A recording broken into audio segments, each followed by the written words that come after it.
After 50 years of brutal rule, the Assad regime has fallen.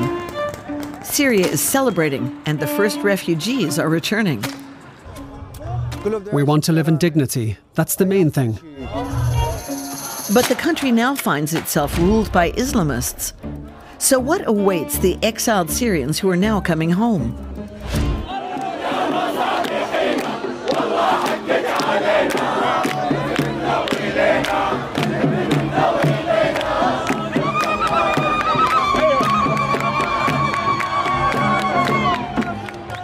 The first Friday prayers after the fall of the Assad regime have just finished.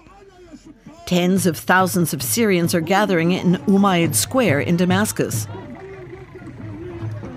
One of them is Omar Al Masry.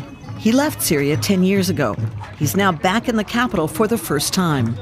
I never imagined I'd be able to stand here and celebrate, or stand here and say what I wanted without being afraid.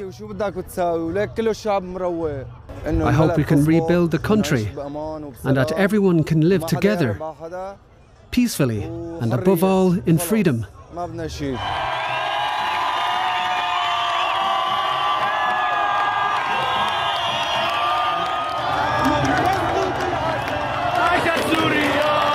They're singing "Long Live Syria, Assad has fallen."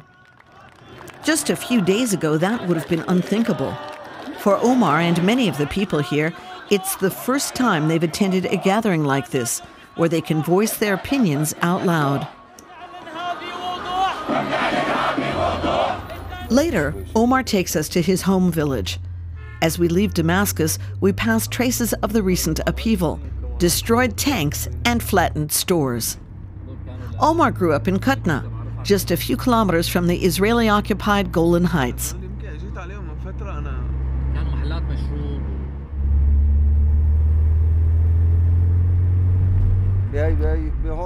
I haven't seen this area for 10 years. Back then they arrested me over there. There were tanks everywhere. There are still a few tanks remaining on this abandoned military base.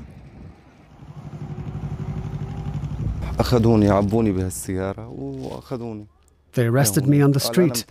They accused me of taking part in a demonstration and spying for Israel. I was put in solitary confinement and tortured. They knocked out a few of my teeth. I still suffer from the pain.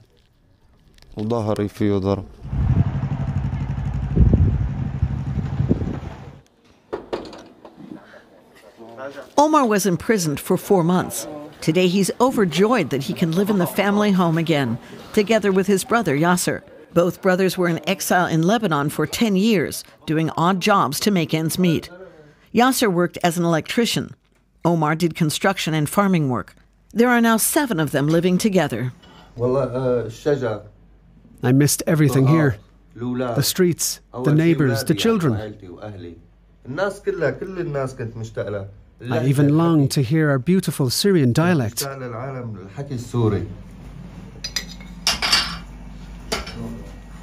For a long time, coming back here was out of the question. Omar wasn't the only one who'd been in prison. His brother Hussein was too. Yasser tells the rest of the family that Hussein had always looked after everybody. A year after his arrest, they were told that he'd died in prison. Yasser still needs daily medication to help him cope with the grief. We didn't know how to tell his children that their father had been killed. We were paralyzed. He worked as a car mechanic and had nothing to do with politics. But they still arrested and murdered him. They never gave us his body. It was the same with all the murdered prisoners from our region. Nobody knows where they're buried. This is Sednaya prison, on the outskirts of Damascus. Coming here, it becomes clear that what happened to the Al Masry family was not an isolated incident. Human rights organization Amnesty International calls the prison a human slaughterhouse. Thousands of regime opponents are said to have been tortured to death here. Days after Assad's ouster, thousands of Syrians are still coming here each day in search of relatives. They search the papers, looking for names, clues, any evidence their loved ones may still be alive. Jamil al-Obaid first came here looking for his son. Now he's trying to bring order to the chaos. He calls up the names that have already been documented. Nobody knows which of the prisoners are still alive. But we're searching all the documents and gathering information.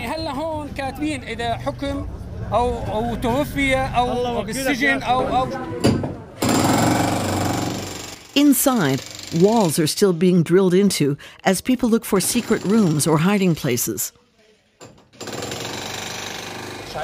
Youssef al-Shemla is searching for his brother, who was arrested 10 years ago. One of his acquaintances denounced him. He told the secret police that my brother was with the Islamic State. That was a lie. The family sold all their possessions to pay for lawyers, but they couldn't free Youssef's brother. Last year he came here himself to beg the guards. They responded by locking Youssef up for 2 days. He and 70 others were held in cell 10. One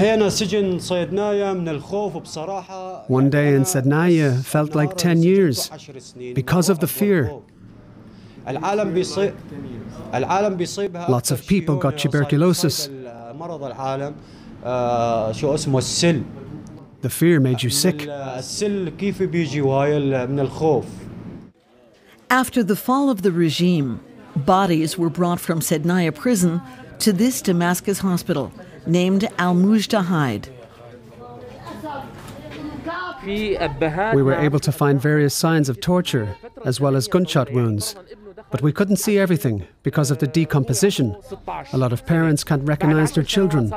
The people had also changed. For example, if a boy was arrested age 16, 10 years later he'd no longer look the way he did in the photos his parents still had.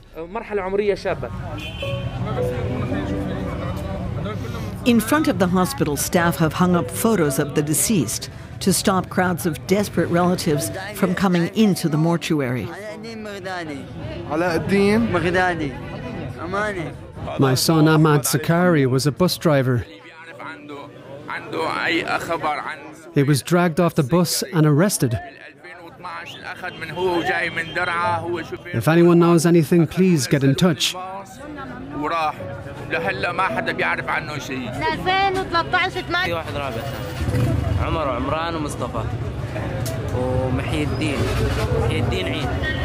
I've been looking for my son for 14 years. They trampled on our dignity. Assad is a dog.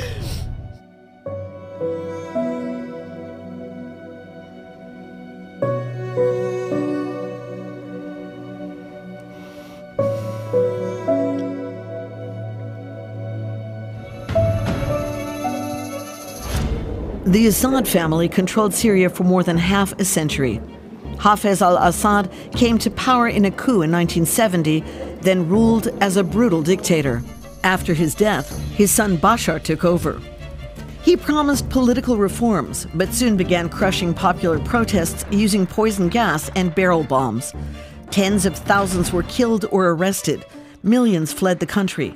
In recent years, Assad has held on to power thanks to military support from Russia, where he and his family have now fled.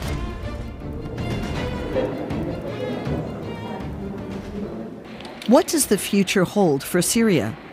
That's a question Omar Al Masry has been asking. But it didn't stop him coming home. After Friday prayers in Damascus, he talks to Syria's new authorities, the Islamist militia, HTS. They're good people. They liberated us, and they treat us well. Much better than the old regime that oppressed and imprisoned us. The militia fighters are polite and open. They're happy Omar has returned. People should return to Syria. After all, it's their homeland, and there'll be peace and calm again. All the institutions are going to resume their work. We'll forget the past, and that pig Assad won't be coming back. We're going to build an Islamic state. But so far, the new rulers haven't specified what they mean by this. In a country where people of different religions and ethnic groups coexist, that's unsettling many. A group of activists is meeting in Damascus to discuss their hopes and fears for the future. Most of all, I'm worried about our freedoms as women. I'm worried that we've just changed the regime, and now a new dictator is coming in a different guise. We had a military authoritarian dictator. I'm afraid that we'll now have an Islamist dictator. That's a concern for many of Syria's Christians, too, says Youssef Lajin. He heads Damascus's Faculty of Catholic Theology. He wants displaced people to return, to help rebuild their country. Before the war, Christians made up nearly 10% of the Syrian population. The militias came here. They said things like, "We are your friends. We don't want to change anything. Stay the way you are."